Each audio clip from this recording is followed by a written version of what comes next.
So Saturday ulit, Cardi ulit. So Charlie is here. Ngayon, nothing special, puro repairs tayo today, change oil sa mga kotse dito sa bahay.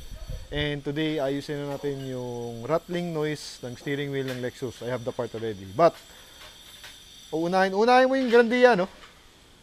Unahin mo to? Pag green to, Okay. So today ito, our 2015 Toyota Grandia, Super Grandia is due for change oil. Actually, matagal na. So this is the ultimate workhorse of the family. So ito, laspag na kotse, awang-awa ako, kung sino-sino gumagamit, kung sino-sino sinasakay, kung ano-ano ang niloload. As you can see, ano yung mga damage niya, bangga, chipped off paints, dito may malaking bangga din. Then the spoiler yan, nabasag na rin yan, pinalitan na lang namin ni Charlie. So, the plan for today, dito sa Grandia na to, is to have it PMS. Yan, naka-open na yung engine niya. Yan. Alright. So, nakabili na ako ng part sa Kasa, Toyota Libis. Ito. Yan. Ito na yung mga parts natin. So, we have the cabin filter. Yan, the cabin filter. Ito mahirap daw hanapin to. Yung air filter niya. Sabi ng Kasa, lagi daw ubos yan. Ayan. Then, we have the oil filter, of course, from Toyota. Ayan. Ayan. Tapos, fuel filter, bumili rin ako. okay. Andun daw sa ilalim ng engine yan. Sa harap. Element yan. Oo. Nakapagpalit ka na ba rin ganito? Oh, same lang ng ano yan. Same lang halos ng ibang kayo. Ayun. So, bumili na rin ako since araw-araw nga ginagamit kasi itong Grandia. So, gulping-gulpe, in other words, no? So, awang-awa ako dito sa kotse. So, very happy na ipipms na namin ni Charlie. Tapos, yung mother-in-law ko nagko-complain. Wala daw power yung cigarette lighter para mag-charge ng cellphone. So, lagi kasi naka-cellphone yun. So, ito. So, sisilipin na rin ni Charlie. Malamang fuse-fuse lang yan. Alright?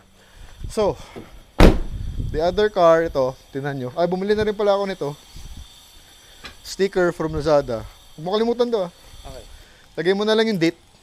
Para date lang naman ako nagbe-base, eh. Para may... Date tsaka kilometer. Di na, kahit date lang. Okay na ako sa date. So, sa engine mo na lang ilagay. Bumili tayo nito para naalala ko kung kailan tayo nag-change oil dahil lately nakakalimutan ko na yung dates nila. No? Ayan. So, siguro, alalagay na lang namin somewhere here or there. Yan, Lazada finds. Then, ito, yung sa Lexus, matatawa kayo dito, no? Yung annoying rattling sound ng steering wheel neto. Sobrang ingay niya actually, lalo na pag lubak. So, sabi ng mga friends natin, maliit na part. Totoo nga, maliit. At ito yung part. Yan, itong damper na yan, no? So, again, I got this from Rocky. Si Rocky ang supplier natin ng mga parts pagdating sa Lexus, sa European na modelo, no? He has it all. So, ayan, yan lang yan. So, this is 400. Hindi, ito pala, hindi pa kay Rocky, sorry. Nabili ko lang pala ito, sinend ni Rocky na Lazada lang pala ito. So, ito, 400 pesos lang to. It's just a small plastic damper part, no? So, kakalasin yung steering wheel nito ulit, like before. We have the whole day to do that. Tapos, hahanapin namin sa nakalagay ito. Ito lang daw yan. Pag nakalas yan, makikita mo durug-durug yan kaya umiingay. So, babalik lang namin, no? So, later, let's see. Then, if there's time, ihahabol ko na yung Everest natin for PMS also. Kasi super late na rin yun. Sabi ko nga, April pa dapat yun. It's already July. Magjo-July na next week. So, takbo tayo ngayong Kasa. Again, balik tayo sa Ford to buy the oil. Yung mga ganyan. Pang Ford naman. Alright? See you in a bit. So, it's 11 o'clock, 11:15. Takbo tayo ng Ford EDSA ulit to get the oils of the Everest. Gusto ko naman bili yun para hindi ko na iniisip. Lagi ko kasing iniisip kasi alam ko hindi ko pa nagagawa, no? At para ma-change oil ko na yun si Everest, no? So, let's use the 190E. Yan lang naman yung kotse natin ngayon.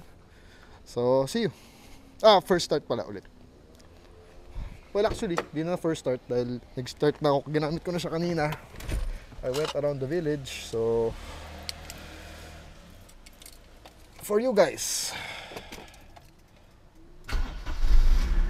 Alright. So I got the parts. Kinukuha na ni Kuya yung parts. Yan. And stop. So babayaran ko na. Yan. So 4 liters. So dalawang galon, dalawang ganito. Just to make sure mas magandang sobra kaysa kulang. 30. 5W30. Original. Maganda original. Kaya sa kasa. Element po. Oil filter. Element siya, no? And then with O-ring. Tapos yan. Cabin. Yung cabin. Saka air. Yun. Ayos.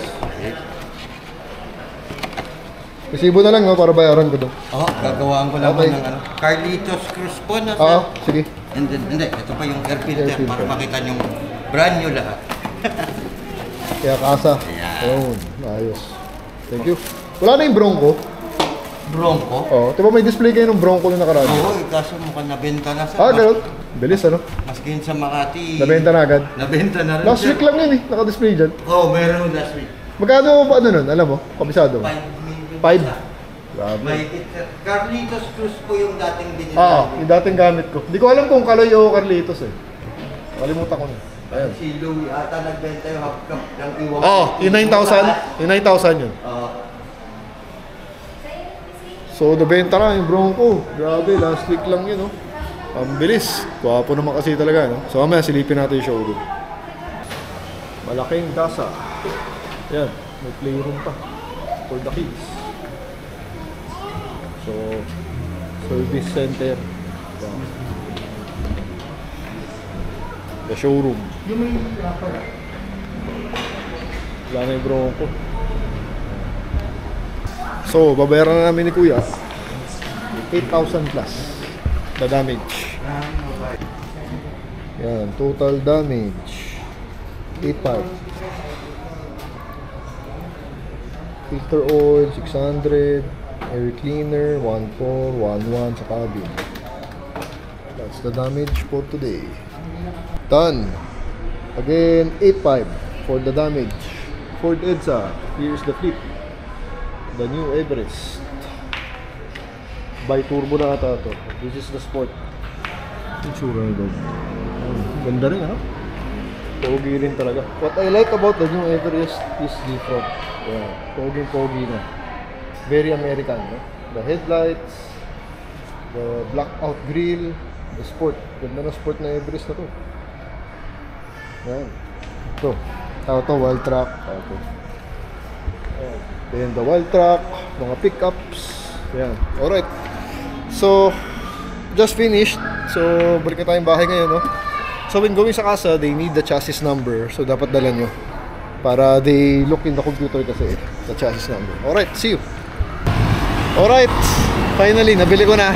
So, mamaya, kakabit na lang namin ni Charlie, no? So, it's for you guys. On Saturday, wala traffic masyado, good. So the 190 made it sa Libis. So we got the parts.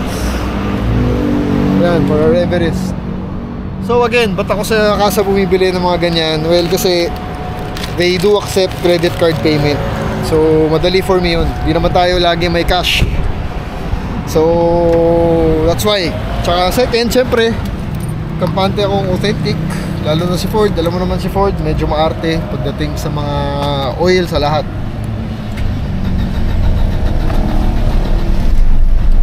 So, si Ford sensitive yan, no? Kaya dapat talaga authentic ang ginagamit mo dyan. So, anyway, we are headed back. Again, this is EDSA for you. Saturday, beautiful drive. Punta lang tayo Shell ngayon to get some gas dahil low na naman siya sa gas. Alam niyo na, pag luma, talagang medyo malakas, medyo uhaw, no? Tapos I need to withdraw din. So yun. Tapos let's head back to the house. Alright. Ayan, no? Pag weekend talaga, weekend nagsarap mag-drive. It's the time when I enjoy my cars, no? Biyahe natin ngayon, di naman malayo. So malapit lang.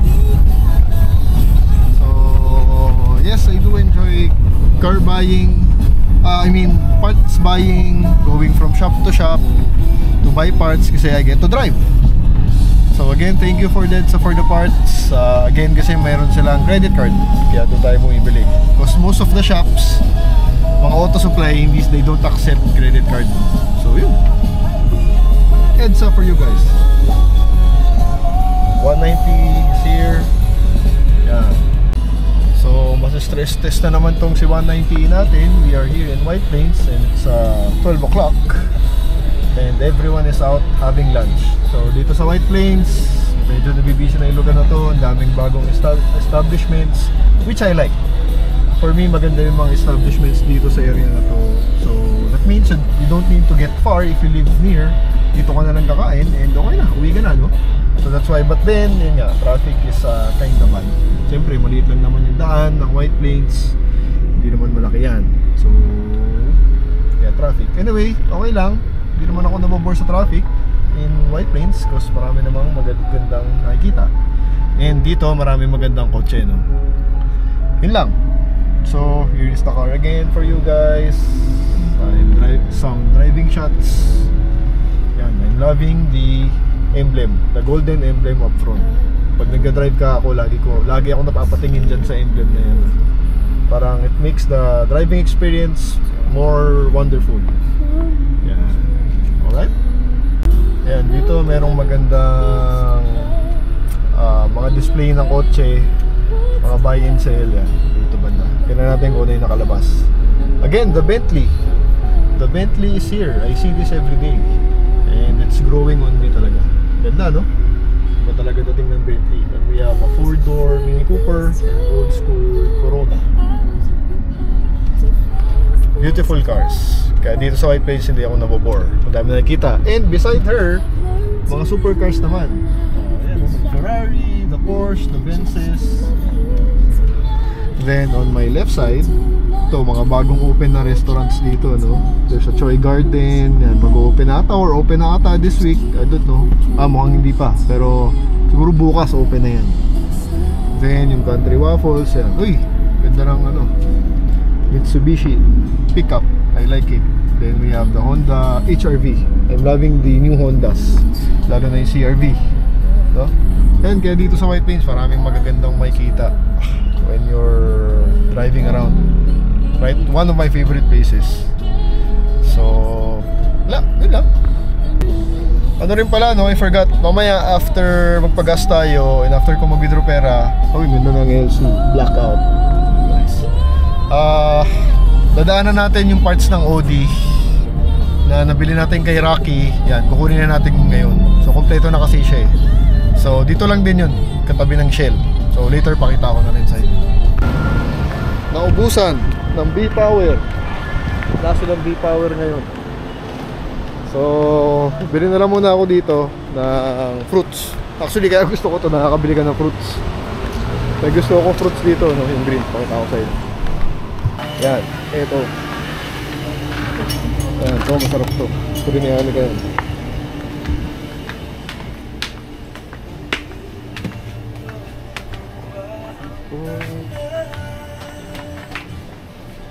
Uy, may Sheldon din pala. Ito yan, ginagamit ko to, Sheldon. Kumango to. Lemon. Let's get one for the E150. Ito, dalawa. Sheldon. Pangina ko na lang yung harap dahil parang malambot na naman. So, malalaman natin. Dahil last week, pinagawa ko na yung pito niyan. So baka may singa, ayan, 19. Kasi ano naman niya. Pito na naman. Pa-35. So, let's get the part. Nakabili na ako pera. Let's get the part ng Audi. Dahil yung tiyatap overhaul natin. Dahil again, as mentioned, kompleto na siya. So, dito naman sa Uni Oil, may shop kasi si Rocky. Again, si Rocky, yung supplier natin ng mga Euro parts. Yan. Yung grooming studio ng aso. Sa kanila rin yan. So dito na iniwan para mas malapit kong makuha, no? So kunin ko lang.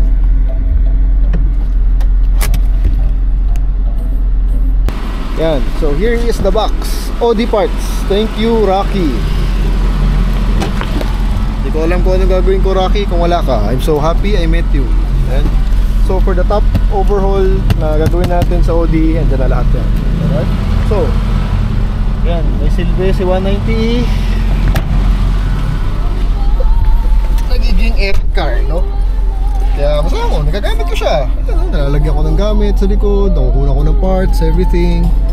Malamig aircon, may radyo, everything's working fine. Alright? So, uwi na tayo sa bahay. Shell number 2 in Libis. SNR is there. So, ito yung gas station na sa taas ang style, bukod. So, pag-gas lang ako, V-Power, magkano na ngayon? Tumataas ang gas lately, every week eh. So, 68.6 650 pesos worth. Almost half from 140. Rock and roll. Back on the road. Withdraw lang ako ulit sa east-west naman. So, ito yung favorite kong east-west bank here. Dahil tago. So, the beast is there. Again, the 190 bad trip. Tumitingaw pa rin siya. Kala ko napagawa ko na yun. Last week, pinalitan natin yung tapito, pero may singaw pa rin. So, hassle, no? Kainis lang. Anyway, let's head back to the house. Buti malamig ang aircon ni 190E because it's quite hot today. Temperature is nice. Ayos. Okay. Actually happy na ito, nadadrive ko siya around kasi kailangan din niya yun, no? Exercise din niya yun. Lalo na yung mga lumang sasakyan like ito, mga 80s, the more that you need to use them kasi they are all mechanical working parts, lalo na sa engine. So kailangan from time to time, kahit once a week, kailangan iniikot nyo siya para na-exercise. Alright? Back in the house, 1 o'clock. Ayan, nalagay na. Naubos. 1, 2, 3, 4. May natira, isa. So may spare tayo isa. Ang dumi, oh. Ito yung cabin filter, oh. Siguro never pa napalitan to. Ayan, oh. Sobrang dumi. Here is the air filter. Ayan. Dumihin na rin. So let's check the inside.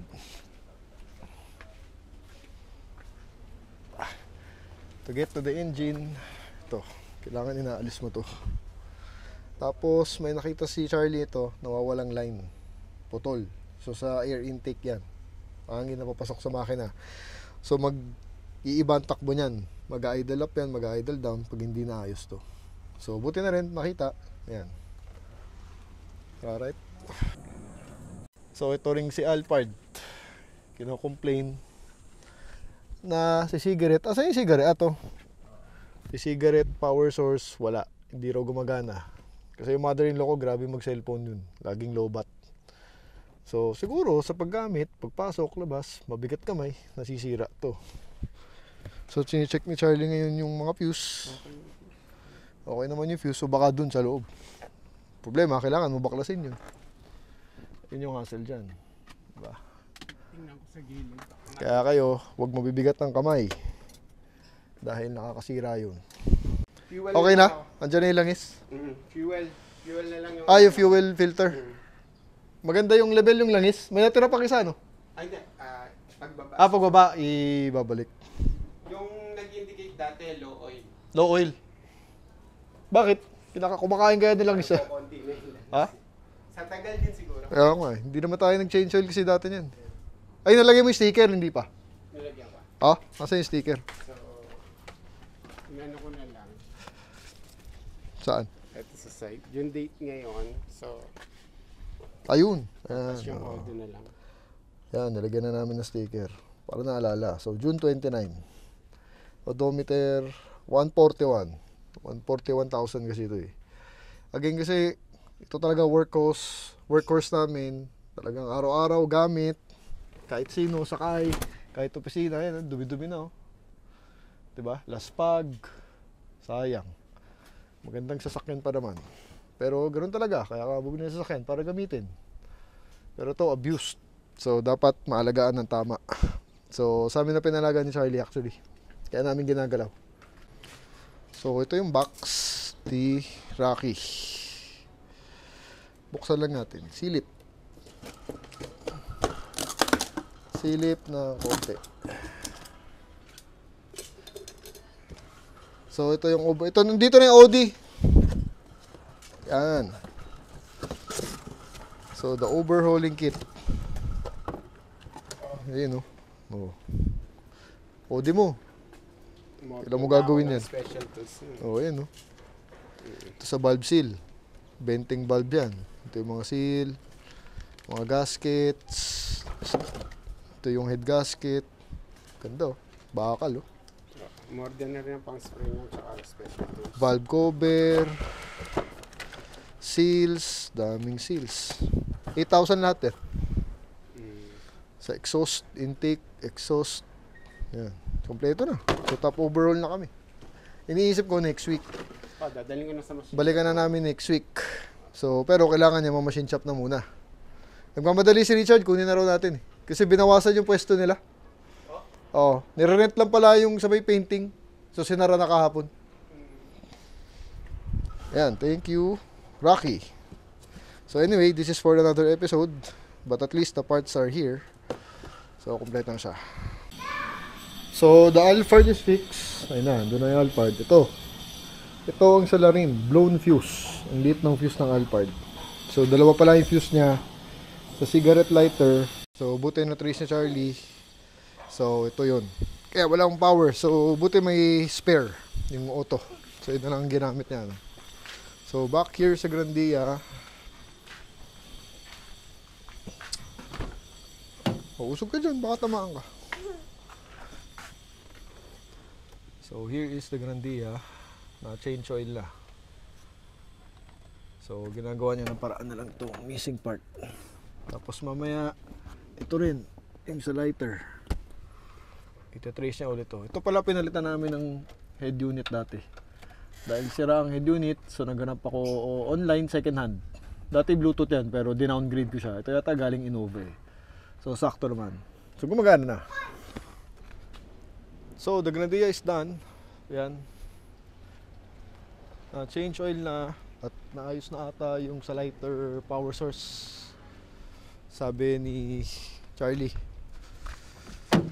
So, start lang natin. Just to fill her out. Ayan o. Ay, nako. Mga driver kasi. Ay.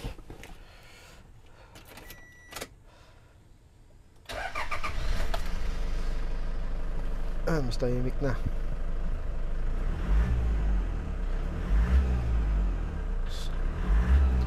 $141,500. Tapos nilagyan ko ng radyo yan. Dati sira. So bumili tayo second hand.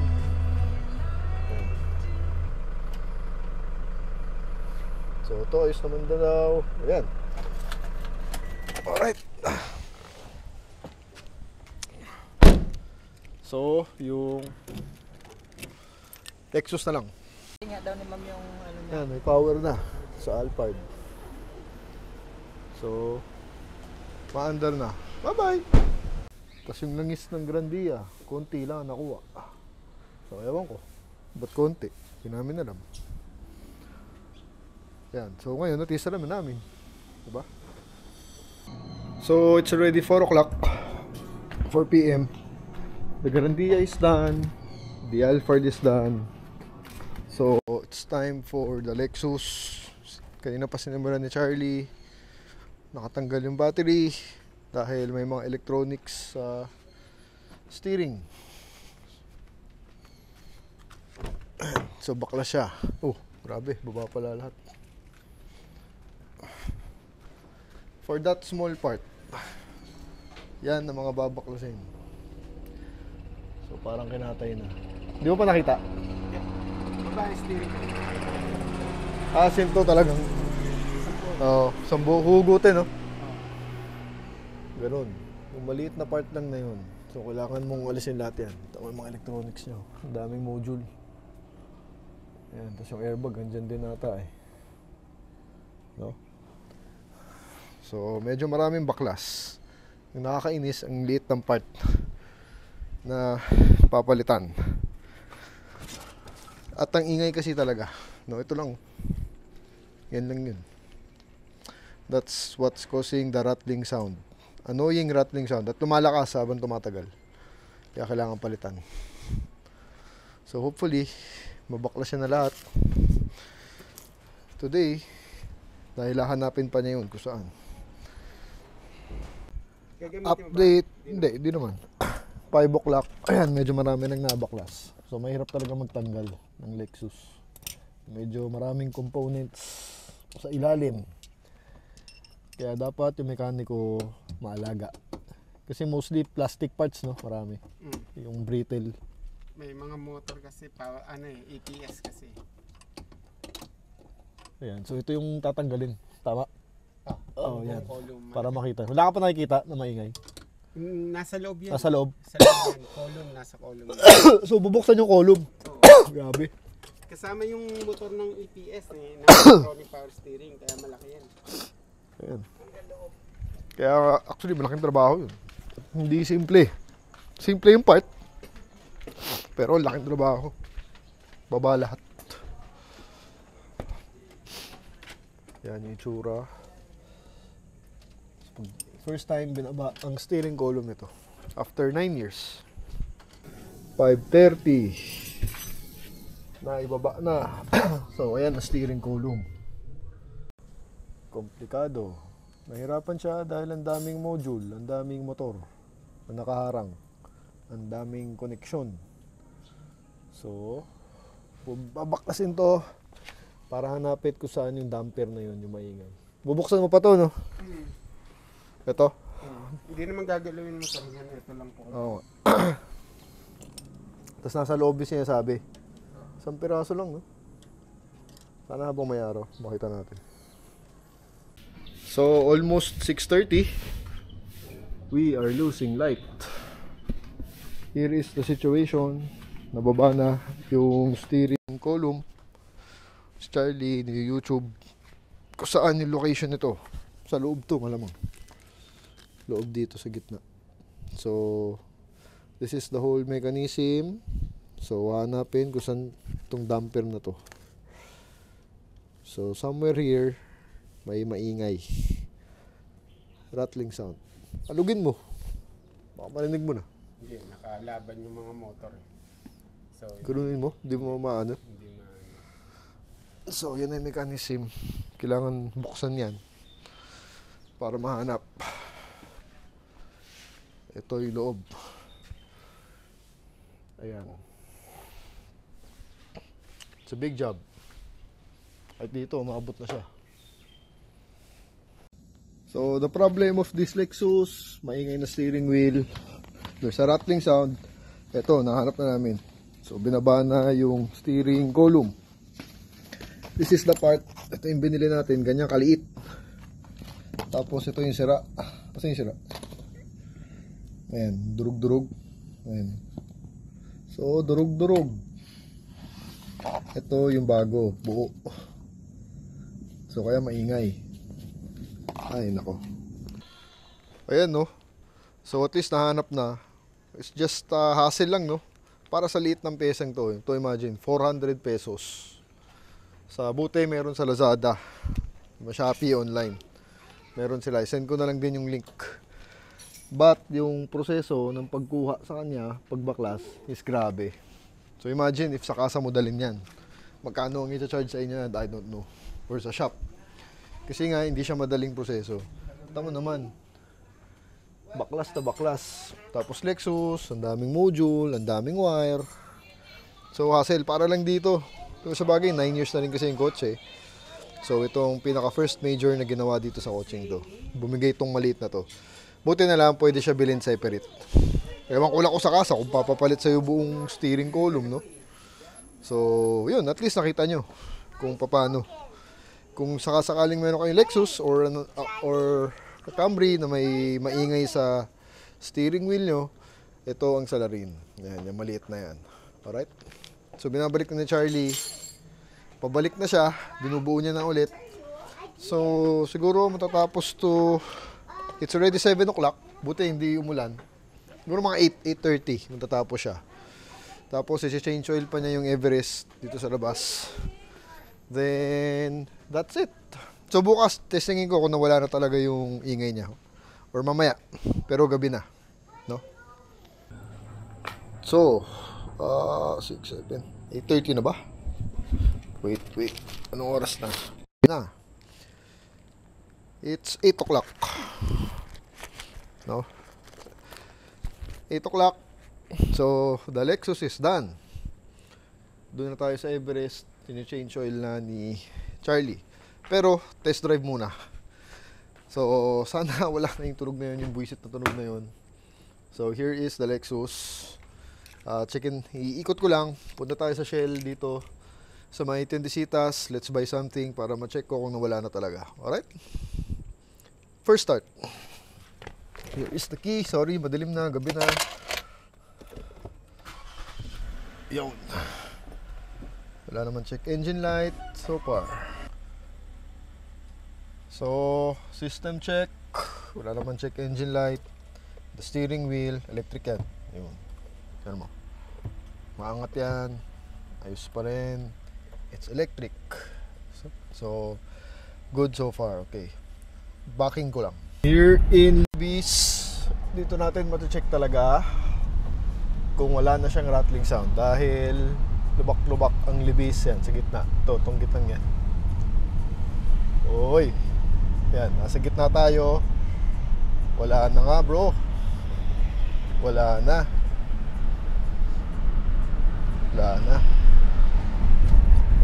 Ayan, lubak. Ito, lubak. Okay. Problem solved. So it's officially fixed. A Saturday night drive in Libis. Balik tayo sa lubak.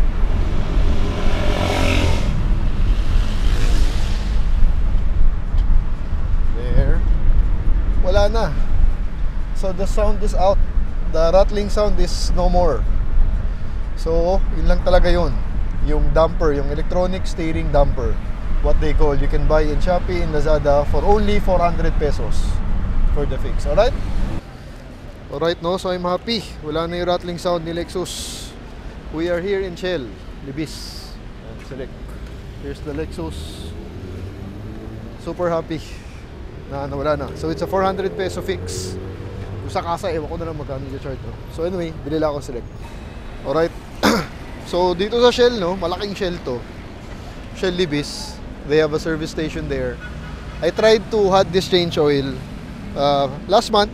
Tinry ko lang para syempre hindi Charlie laging nandyan. So wala, hindi nila kaya. Walang oil filter for this, walang pesa, no? So that's the hard part pagdating sa mga ganito, yung mga local na mga